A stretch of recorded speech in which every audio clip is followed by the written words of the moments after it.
Et après avoir parlé de comment regarder le contenu chez soi avec Netgear, nous retrouvons maintenant directement le contenu, puisque nous avons la chance d'accueillir avec Florent Laurent Villaume, qui est le président du HD Partner, si je ne me trompe pas, l'association qui est en charge de la promotion de la 4K en France. Oui, c'est ça. Bonjour En fait, c'est Laurent. une association. D'abord, bonjour. Merci de m'accueillir. Je suis ravi d'être avec vous sur ce plateau. Ravi aussi d'être dans ce salon, le Paris Audio Video Show. Donc, je pense qu'on dira quelques mots tout à l'heure pendant l'interview. L'UHD Partner France, c'est une association qui est française d'abord, qui a pour but de réunir des gens qui ne se côtoient pas toujours, c'est-à-dire des éditeurs vidéo, des grands studios de cinéma comme Warner, comme Disney, comme Universal, comme Paramount, des diffuseurs comme Studio Canal, comme TF1, comme M6, des grands faiseurs de films comme Gaumont, Pathé, M6 Vidéo, SND, entre autres, et puis nos grands fabricants. Fabricants de téléviseurs, fabricants de sons, je pense à Dolby notamment, et aussi les industries techniques. Donc notre rôle, ça a été de mettre tout ce monde, tout cet écosystème en place. C'est pas chose simple parce que chacun a des métiers, chacun a des enjeux totalement différents, voire divergents, et de les convaincre en 2015, en 2016 que l'UHD avait un intérêt pour le futur, à la fois pour le consommateur, mais aussi pour leur système économique. Donc voilà notre rôle au niveau de l'UHD Partner. C'est une association B2B en fait. J'oublie également les partenaires de jeux comme PlayStation et Microsoft. Ok, donc vraiment votre rôle c'est de faire le lien entre tous les acteurs et aller d'une même voie vers, Oui. vers le déploiement de la 4K pour le bénéfice, Voilà. pour le bénéfice du consommateur. Ça, c'était important, avec trois ingrédients qui sont pour nous fondamentaux. Le premier, c'est que s'il n'y a pas d'appétence du grand public, s'il n'y a pas d'appétence du consommateur, c'est pas la peine de créer une association pour essayer de fédérer une chose qui ne marche pas. On vient de la VHS, on vient du HD, après on a eu le HD Ready, après on a eu le Full HD, tout ça c'est pas si vieux que ça, à peine une dizaine d'années, et l'UHD 4K est arrivé en 2015-2016 avec quelques modèles de télévision, quelques titres, pour pas dire moins que les doigts de la main en Blu-ray version UHD 4K. Donc on était vraiment au départ. Et pour nous, l'UHD 4K est une véritable révolution dans l'évolution. C'est très important pour le consommateur. Si le consommateur nous fait confiance en allant sur l'UHD 4K, faut-il aussi lui faire confiance et le satisfaire, non pas pendant un court terme, mais plutôt pendant une période de très long terme. Et vous parliez tout à l'heure qu'il y avait une belle synergie en ce moment entre les studios, les diffuseurs et les fabricants qui permettaient un essor de la 4K. Enfin. Et nous en sommes ravis, bien évidemment. J'ai regardé ce matin avec Canal+, que de progrès faits par Canal, notamment sur l'UHD, sur la captation d'événements sportifs. Je pense à la F1, je pense au foot, je pense certainement à la Coupe du Monde. Sachez simplement que la Coupe du Monde qui va être transmise par TF1, première chaîne française, va se retrouver pour ceux qui ont des box. Moi j'ai une box orange, je crois que ça sera le canal 900 et j'aurai la Coupe du Monde via TF1 en UHD 4K. Donc ça, c'était impossible de le penser en 2015-2016. Aujourd'hui, c'est devenu coutumier et on en est extrêmement ravis, bien évidemment. Ouais, parce que la première question des particuliers, c'était quel contenu, c'est-à-dire changer de matériel. Ils ont raison. Pour quel contenu. En 2016, il y avait 40 ou 50 titres en Blu-ray UHD 4K. Alors, on a, nous, dans notre métier ou dans notre comportement, on a un petit coup de cœur pour le Blu-ray UHD 4K parce que c'est une véritable expérience immersive. On ne regarde plus un film, on vit une expérience immersive. Le son a autant d'importance que l'image et ce support est pour nous assez unique dans sa prouesse technique. Avec son 100 mégabits par seconde, son 100 gigas, on arrive à avoir un truc formidable.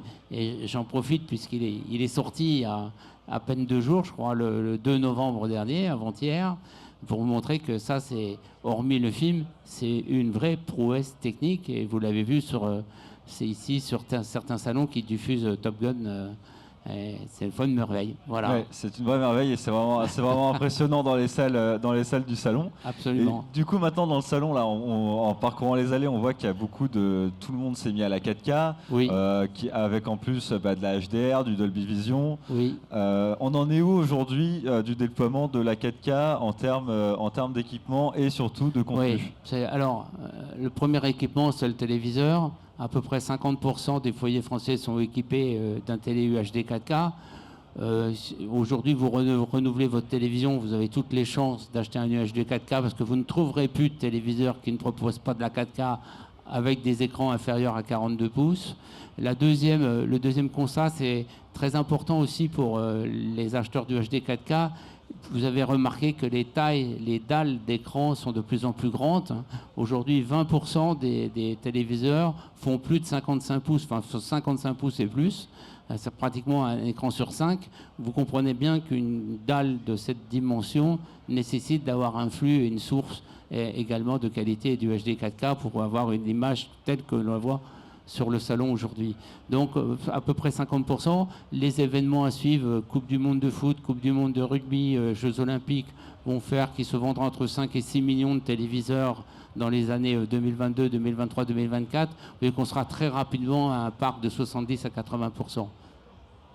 D'ailleurs, en parlant des émissions, notamment sportives, qui sont retransmises, là, on a un déploiement du coup en support physique qui a été fait depuis quelques années. Oui. On a maintenant les plateformes de streaming qui s'y sont bien mis avec Disney, Netflix et compagnie. Quand est-ce que ça arrive pour le très grand public, notamment via la TNT? Ah, ça c'est la question à 1000 euros. Non, c'est une bonne question. La TNT, les gens de la TNT travaillent beaucoup pour offrir de l'UHD 4K le plus tôt possible. S'ils avaient pu le faire, ça serait déjà en place aujourd'hui. Comprenez bien que c'est complexe. Il faut des tuyaux plus gros. La captation, il faut des caméras différentes, il faut des câblages différents, il faut des camions de broadcast différents. Enfin, je ne vais pas rentrer dans le détail technique, mais c'est un changement lourd, ce n'est pas un changement simple. On a de bons espoirs pour que 2023, la TNT annonce de l'UHD 4K. Très bien. Et en termes de... là, on a parlé de l'équipement parce qu'on est au salon. En termes de production de contenu, tout le cinéma est passé, ou toute la production de séries est passée en 4K. Oui. Maintenant, de leur côté, c'est la norme.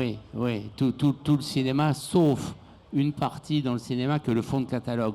Vous avez peut-être remarqué que tous les films ne sont pas compatibles 4K. C'est pas parce que j'ai encore que la série des gendarmes l'est, La piscine avec Alain Delon l'est, Le vieux fusil, film des années 70, a été également a fait une édition 4K. Tout n'est pas compatible parce que pour faire de la 4K et de la vraie 4K, faut-il avoir un master d'origine de qualité et qui réponde à un certain besoin. Et ça serait peine perdue de penser que tous les films sortiront en 4K au niveau du fond de catalogue. En revanche, toutes les nouveautés, oui. Oui, mais d'ailleurs, en tant que cinéphile, je remarque qu'il y a un travail beaucoup plus gros qui a été fait au niveau du remastering quand on est passé justement en 4K que lorsque c'était par exemple en DVD, VHS, c'est vrai. C'est un travail lourd parce qu'on va refaire un télécinéma à partir d'une pellicule photochimique, 35 mm généralement, et on va la convertir en 4K. Il n'y a pas d'upscale, il n'y a pas de triche dans les éléments, parce qu'on a entendu ça il y a quelques années, c'est du vrai 4K, c'est du faux 4K. Non, c'est du vrai 4K. Il y a un télécinéma qui est fait par rapport à des éléments, les éléments d'origine, la bobine d'origine, le master d'origine, et on arrive au résultat qui est celui qu'on a avec La piscine ou qu'on a avec d'autres films comme la série des gendarmes, pour ne citer que ces deux exemples, bien évidemment. Et alors du coup, c'est quoi les prochaines étapes pour le déploiement de la 4K, pour parler un peu du futur? Je crois que c'est le son, parce que je crois que l'arrivée de Dolby Atmos est important. Vous avez vu que, je sais que j'ai mon collègue de l'industrie musicale qui passe après moi, mais vous avez peut-être vu cet accord signé entre Apple Music et Dolby Atmos, où les plateformes de musique vont pouvoir diffuser en streaming du son Atmos. Nous, on est convaincus que c'est le mariage de l'image et du son qui font cette véritable expérience 4K. Ce n'est pas que l'image. Donc on va continuer à travailler beaucoup sur ce segment qualitatif, bien évidemment.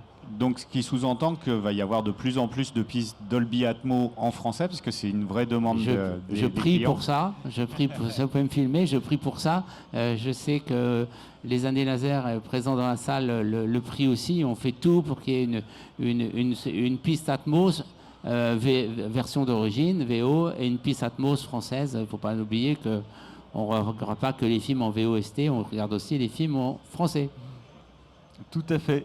On s'approche déjà de la fin de ce quart d'heure, Laurent. Passe vite. Ça passe passe vite. très très vite. Est-ce qu'il y a un mot de la fin pour le salon, pour Oui, la il y 4K? a un mot de la fin, je le dis, faites-vous plaisir, faites-vous plaisir, c'est génial. Pour le prix de 2 tickets de cinéma, vous allez avoir un support exceptionnel à la maison, exceptionnel. Voilà.